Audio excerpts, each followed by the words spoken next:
चाललोय. झालं आपला बोटिंग वगैरे सगळं झालं. आता शिरगावकरांच्या हॉटेलमध्ये आपण चाललोय जेवायला. तर हे हॉटेल आहे, ज्यांना प्यायचं आहे त्यांनी पिऊ शकता आणि खायचं आहे त्यांना पोट भरून जेवणाचं सगळं आहे. सुरमईपासून ते पापलेट बांगडा सगळंच आहे. तर चला.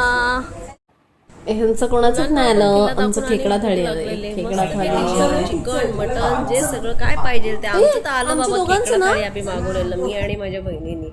तर काय आमचं जेवण आलं म्हणून आम्ही सगळ्यांना सांगितलं थोडं थोडं टेस्ट करा, कारण का आम्हाला पण त्यांच्याबरोबर खाता येईल ना, त्यासाठी.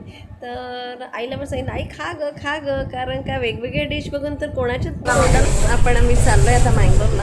तर आपण आता उद्याच्या ब्लॉगला भेटू, नवीन ब्लॉगला. Mangalore. Bye bye bye bye Malvan. दिसले तर चला बाय. हा ब्लॉग इथेच संपवते. आता भेटूया आपण कुठे?